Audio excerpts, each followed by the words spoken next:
High செல்லம் exercise 1.2ல third sum சாமி பின்வரும் அணிகளுக்கு காஸ் ஜோர்டன் நீக்கல் முறை பயன்படுத்தி நேர்மாறு காண்க.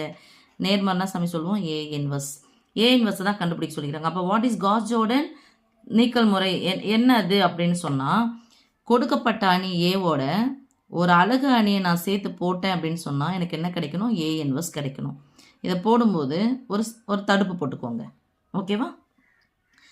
இப்போ இது போடும்போது ஏ இன்வர்ஸ் கிடைக்கணும். இது என்னவா மாற்றணும் அப்படின்னு சொன்னால், இந்த இடத்துல ஏன்ற அணி இருக்கக்கூடிய இடத்துல எனக்கு அலகு அணி வரணும். அப்போ எது அலகு அணி? இது 2/2 வரிசையா? அப்போ எது அலகு அணின்னு சொன்னால் 1 0 0 1 தான் அலகணி. அப்போ இந்த இடத்துல என்னவா வரணும் சாமி? 2 இருக்கிற இடத்துல 1 வரணும், -1 இருக்கிற இடத்துல 0, 5 இருக்கிற இடத்துல 0, இங்கே வந்து இது வரணும். அப்போ பின்னாடி இருக்கிற அந்த ஐயில் எந்த அணி போனாலும் ஓகே, அது ஏவா இருக்கலாம், இல்லை வேற ஒரு அணியாகவும் இருக்கலாம், அது மாறி கூட வந்திருக்கலாம், அது பிரச்சனை கிடையாது. சரியா சாமி? அப்போது இதை தான் போட்டுட்டு இது இந்த ஏ என்ற அணி கூட ஐயை சேர்த்து இது பண்ணும்போது ஏ இன்வர்ஸ் எனக்கு கிடைக்கணும். அதான் காஸ் ஜோர்டன் நீக்கல் முறை அப்படிங்கிறது. கொடுக்கப்பட்ட அணியை நம்ம ஏன்னு எடுத்துக்கலாம். லெட் ஏ ஈக்குவல் டு, நீங்கள் நீட்டாக எழுதுங்க சாமி, A equal to Gauss Jordan theorem படி இதுதான் காஸ் ஜோர்டன் தியரம். இங்கே எழுதிட்டா நான் விட்டுறேன் சாமி. இப்போது ஏ என்ற அணி 2 -1 + 5 -2 ஒரு தடுப்பு போட்டுக்கலாம். 1 0 0 1. நல்லா பாருங்க சாமி, இது ஃபுல்லாக R1, இது R2. நான் உங்களுக்கு எழுதணும் தெரியணுன்றதுக்காக தான் இந்த மாதிரி எழுதுகிறேன். நீங்கள் ஸ்லாஷ் போட வேண்டிய அவசியம் இல்லை. ஒரு நம்ம R1 ஒரு சேஞ்ச் கொடுக்குறோன்னா இது ஃபுல்லாகவே சேஞ்ச் கொடுத்தாகணும்னு அர்த்தம். இப்போ இந்த இடத்துல எனக்கு என்ன வரணும்? 2 இருக்கிற இடத்துல 1 வரணும். அப்போ என்ன பண்ணணும்?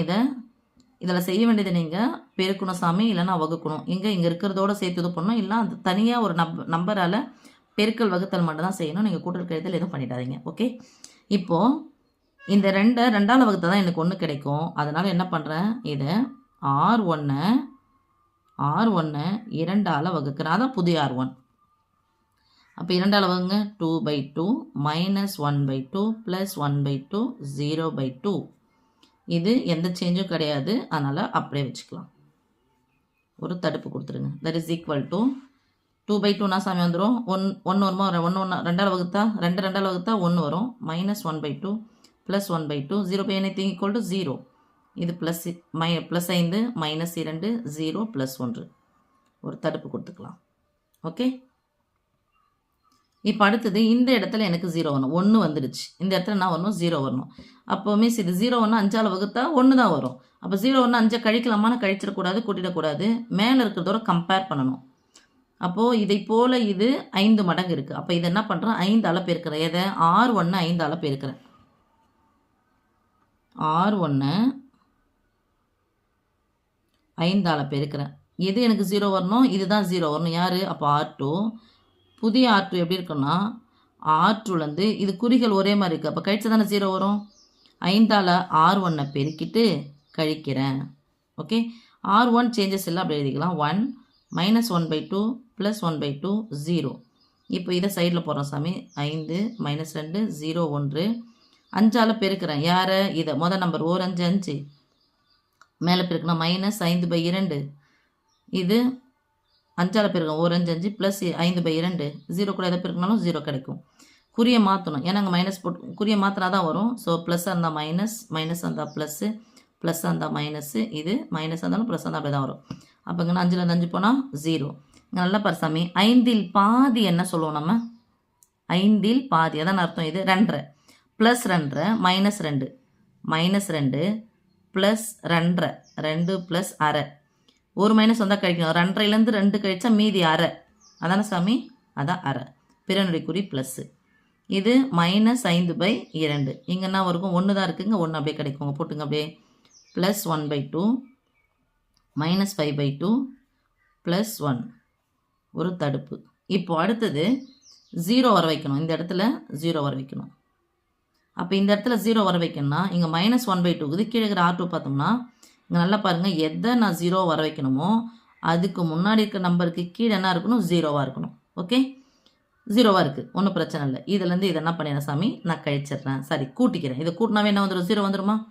அப்போது இது 1 அப்படியே இருக்கும். இது -1/2 + 1/2 வந்துடும், 0 வந்துடும். இங்கே அரை -2 கூட்டுறானு, எந்த குறியும் மாற்றலை.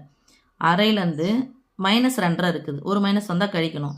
அப்புறம் 2.5லேருந்து அரை போனால் மீதி 2 மட்டும் தானே சாமி வரும். பெரியனுடைய குறி மைனஸ். 5ல் பாதி 2.5.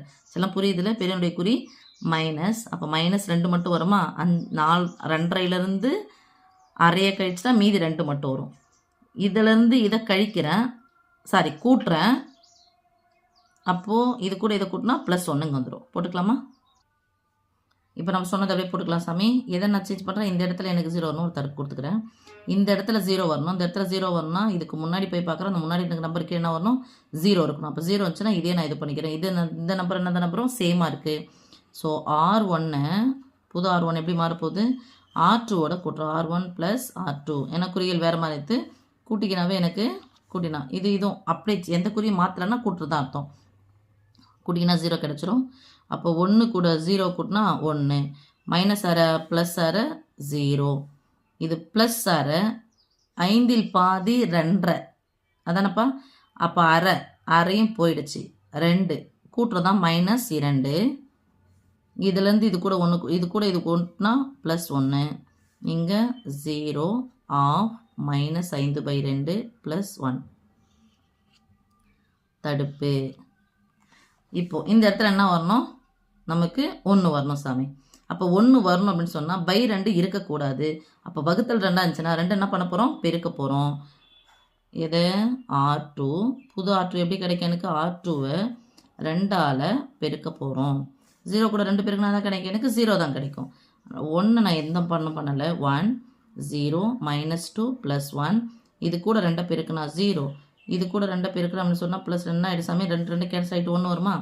இது கூட 2 பெருக்கினா 2 கேன்சல் ஆகிடும் -5. இது கூட 2 பெருக்கினா 2. ஒரு தடுப்பு போட்டுக்க.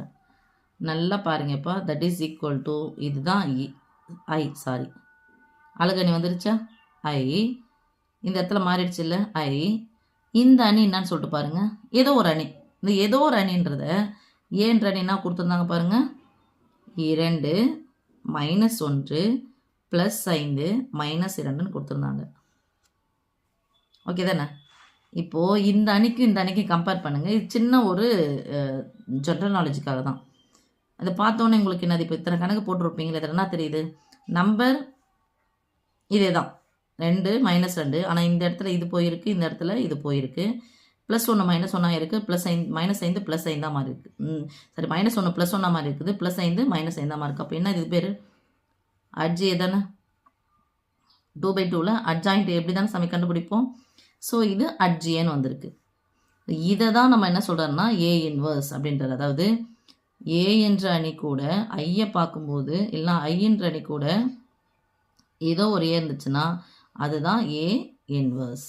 Okay, that is equal to A inverse அப்படின்னு சொல்கிறாரு இதில். ஸோ இங்கே இருக்கிறது யார் சாமி?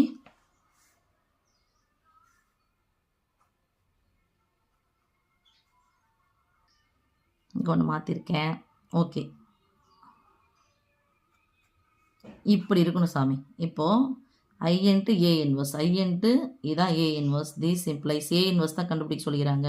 இல்லை அது கூட விட்டுருங்க. இது அழகனியாக மாறிச்சுன்னா இதுதான் சாமி A இன்வர்ஸ் ஈக்குவல் டு -2 +1 -5 +2.